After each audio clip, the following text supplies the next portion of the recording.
Dax Tutorials, a step towards the success with trust.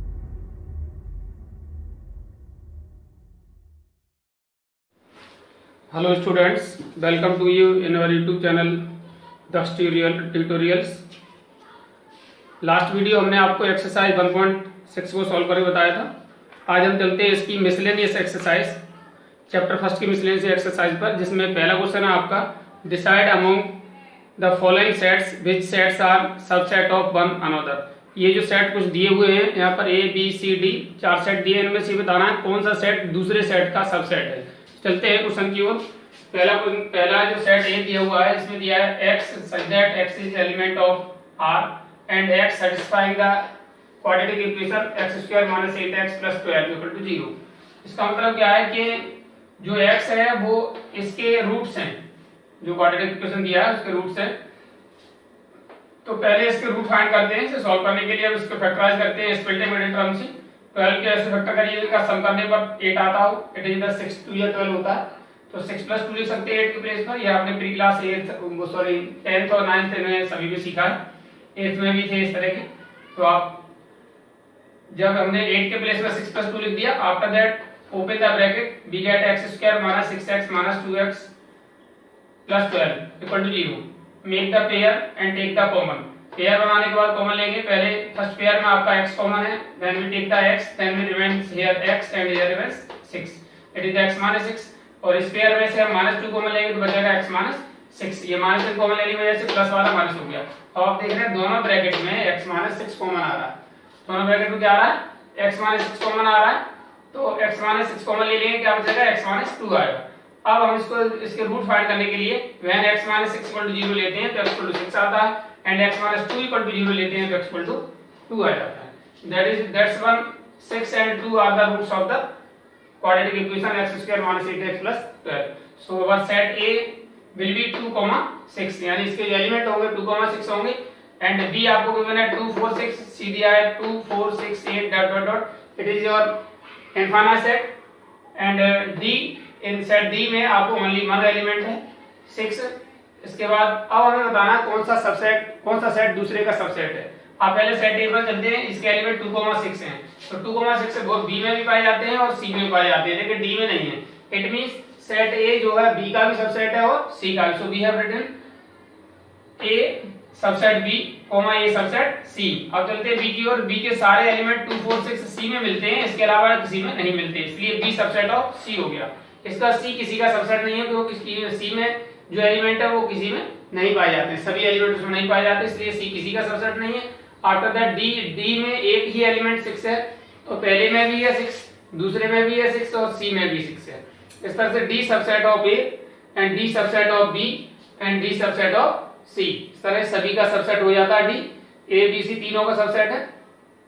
इसके बाद question number 2 में आपको क्या करना है? In each of the following determine whether the statement is true or false. If it is true, prove it. If it is false, give an example. यानी जो यहाँ पर कुछ स्टेटमेंट दिए हुए हैं, उन स्टेटमेंट में ये पता करना है कौन सा ट्रू है और कौन सा फॉल्स है। अगर वो ट्रू है तो उसे प्रूव करिए, और फॉल्स है तो फिर उसके लिए एक एग्जाम्पल दीजिए। तो चलते हैं पहले क्वेश्चन की ओर। फर्स्ट स्टेटमेंट है x element of A and A is element of B, then x is element of B। इनका मतलब ये है अगर x A का एलिमेंट है और A B का एलिमेंट है तो फिर x भी B का एलिमेंट होगा। तो बट ऐसा पॉसिबल नहीं है, so we have written false. For example suppose मान लीजिए एंगल A में आपका एलिमेंट 2, A का सेट A में एलिमेंट 2 है, और सेट B में जो हमने, क्योंकि A B का सबसेट है तो ये वाला जो एलिमेंट है A B का एलिमेंट है, तो ये जो 2 है सेट जो बना हुआ है वो इसका भी एलिमेंट होगा, इसलिए बी में ये लिया गया है 2, ये वाला सेट, 3, 4 कोई और भी एलिमेंट ले लिए गए। आप ये देख रहे हैं ये जो 2 है वो A का एलिमेंट है और A B का एलिमेंट है, बट 2 B का एलिमेंट नहीं है। जैसे कि यहाँ पर x A का एलिमेंट था और A B का एलिमेंट था, और ये कह रहे थे x भी B का एलिमेंट होगा, लेकिन ऐसा संभव नहीं है क्योंकि यहाँ पर जो 2 है वो 2 इसमें नहीं है। इसलिए हमने क्या लिखा? But 2 is not element of B, hence x is element of A and A is element of B, but not need to be x is element of B, लेकिन ऐसा जरूरी नहीं है कि एक्स उसका बी का भी एलिमेंट हो।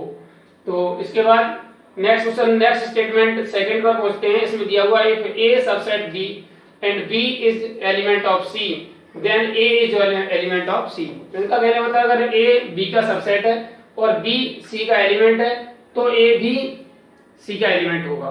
लेकिन ये भी स्टेटमेंट फॉल्स है। जानते हैं कैसे? फॉर एग्जांपल ए, मान लीजिए कोई सेट ए है जिसका एलिमेंट 2 है और सेट बी में एलिमेंट 2,3 है और सेट सी है जिसमें ये भी ध्यान रखना है कि बी सी का एलिमेंट होना चाहिए। तो ये बी वाला जो सेट है 2,3 पूरा पहुंच जाएगा। 2,3, 4, 5 लिख दिया। आप ये देख सभी कंडीशन पूरी हो रही है। ए बी का सबसेट है, बी सी का हमारा एलिमेंट है, लेकिन इसमें जो ए है वो इसका एलिमेंट सी का नहीं है, यानी सेट 2 वाला इसमें सेट नहीं है। तो हमने लिखा therefore A subset B and B is element of C but A is not element of C, लेकिन ए सी का एलिमेंट नहीं है। Hence we conclude that if A subset of B and B subset of B is element of C, then but not need to be A element of C। लेकिन इस बात की जरूरत नहीं है, ये जरूरी नहीं है कि A भी उसका एलिमेंट हो।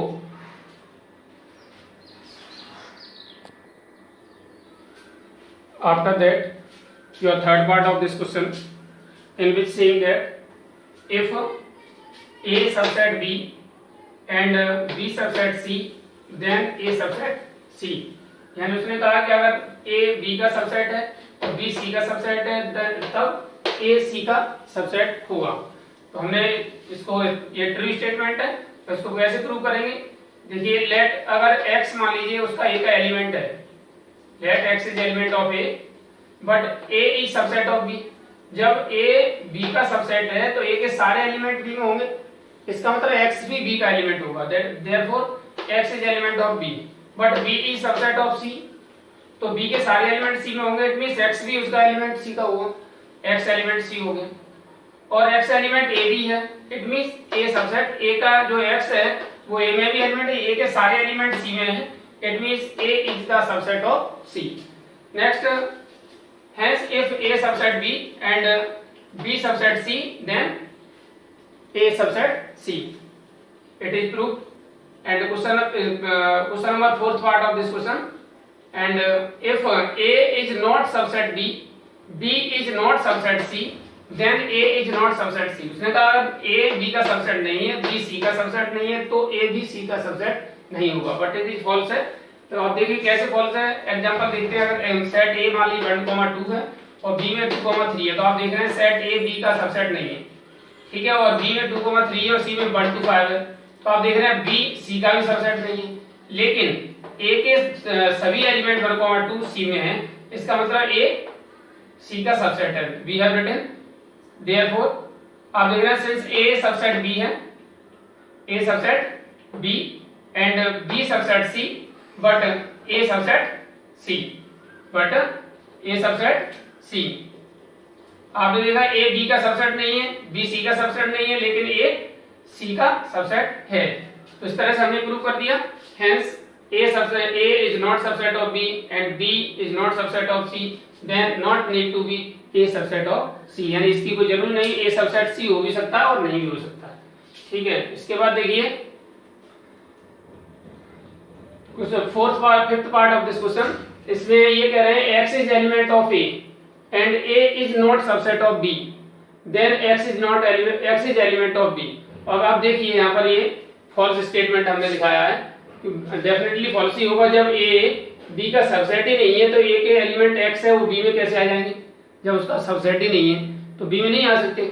देखिए हमने लिखा लेट सेट A में 1,2 एलिमेंट है और B 2,3,4 है, तो आप देख रहे हैं A B का सबसेट नहीं है, तो बट 1 A का एलिमेंट है, 1 A का एलिमेंट है, 1 is element of A and A is not subset of B, but A is not subset of B, sorry A is not element of B, यानी A जो है B का element जो 1 है, 1 B का element नहीं है।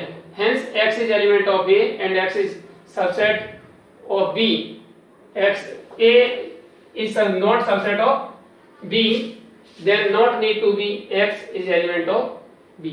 यानी अगर मान लीजिए X A का एलिमेंट है और A B का एलिमेंट B का सबसेट नहीं है तो ए के सारे एलिमेंट बी में नहीं होंगे। It means x is not element of B. So ये कोई जरूरी नहीं है कि ये हमारा इसका एलिमेंट हो। इस तरीके से ये प्रूफ हुआ। आगे last part of this question 6.1 in which saying that A subset B and X is not element of B then X is not element of C. True statement है, क्योंकि जब ये ए बी का subset है तो ए के सारे element B में होंगे। इसका मतलब ए का प्रत्येक एलिमेंट बी का होगा। तो हमने लिखा X is not element of B. जब बी का ही एलिमेंट नहीं होगा, जब बी का ही एलिमेंट नहीं होगा तो ए में कहां से आ जाएगा? देयरफॉर एक्स जो है ए का भी एलिमेंट नहीं होगा। That is let A subset B and X element of A then X element of B. अगर मान लो ए बी का सबसेट है और एक्स ए का एलिमेंट है तो वो बी का भी एलिमेंट होगा। But if X is not element of B, अगर मान लो बी का एलिमेंट नहीं है तो फिर ए का भी, then X is not element of A. It is prove with it.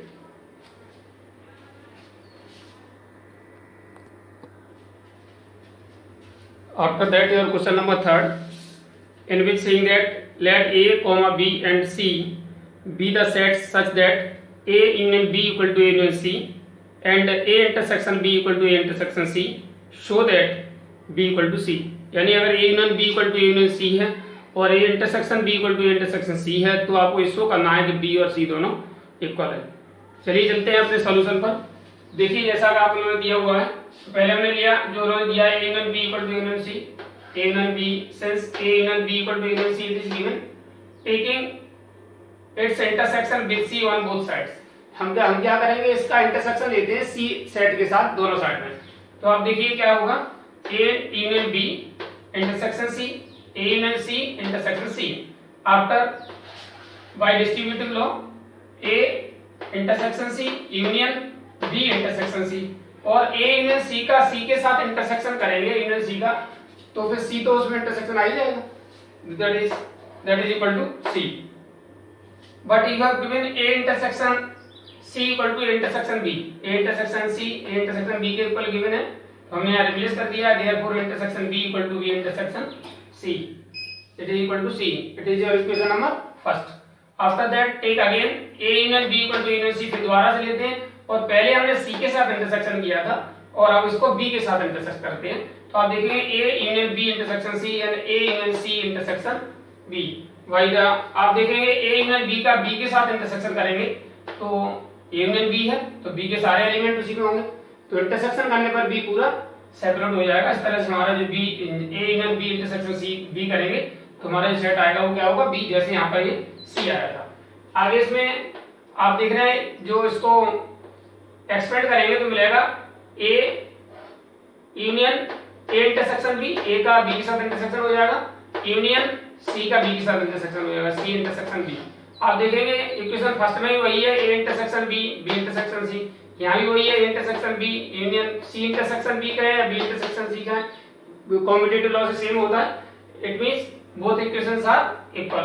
तो ये दोनों स्टेटमेंट आपस में इक्वल है, इसलिए हमारा from equation first and second we get B equal to C। इस तरह B इक्वल टू C हो जाता है। After that in fourth question saying that show that the following four conditions are equivalent. चार condition दी है और ये शो करना है चारों कंडीशन इक्विवेलेंट है। तो चलते हैं अपने क्वेश्चन नंबर 1 पर। पहले उन्होंने ये कंडीशन दी है, आपने पहले इसको इक्विवेलेंट करके पहला और दूसरा हिस्सा लेते हैं कि दोनों इक्वल है या नहीं है। पहले दी for first and second, if first and second आपका A सबसेट B है, इसमें कहा गया A सबसेट B है, इसका मतलब A के सारे एलिमेंट B में होंगे। A सबसेट B है तो इसका मतलब A के सारे एलिमेंट B है, then all element of A in B। और जब सभी एलिमेंट A के B में हो, जब उसे सब्ट्रैक्ट करेंगे तो सारे एलिमेंट निकल जाएंगे और A minus B equal to क्या आ जाएगा, empty set, that's 1 5। And for second and third, second and third के बारे में देखते हैं। सेकंड क्या है आपका A minus B equal to 5। आपने लिखा if A minus B equal to 5 आ रहा है, इसका मतलब क्या है, A के सारे एलिमेंट B में है, then all element of A in B, therefore A union B करेंगे तो B सेट आएगा। जब A के सारे एलिमेंट B में है तो फिर उसका यूनियन करने पर B आ जाएगा। इस तरह से इसके बाद थर्ड एंड फोर्थ को हम लेते हैं, थर्ड और फोर्थ को। When if A union B equal to B है, इसका मतलब A के सारे एलिमेंट B में है, then all element of A in B, therefore A intersection B करेंगे तो क्या आएगा हमारा, A इंटरसेक्शन B करेंगे तो हमारा क्या आएगा, A आएगा। गलती से लिख दिया है, A intersection B equal to A। It means hence all four conditions given conditions are equivalent। आप देख रहे हैं सारी कंडीशन एक दूसरे से लिंक हो रही है, एक है तो दूसरा वेरीफाई हो रहा है, दूसरा तो तीसरा वेरीफाई हो रहा है, तीसरे कंडीशन चौथा वेरीफाई हो रहा है। It means all four conditions are equivalent. तो आज की वीडियो में इतना ही। उम्मीद है आपको आज का वीडियो पसंद आया होगा, और जिन छात्रों ने अब तक हमारा चैनल सब्सक्राइब नहीं किया है वो चैनल को लाइक एवं सब्सक्राइब करें। And last I want to say that पढ़ो घर से, कहो दिल से, Daksh tutorials a step toward the success with trust. Have a good day.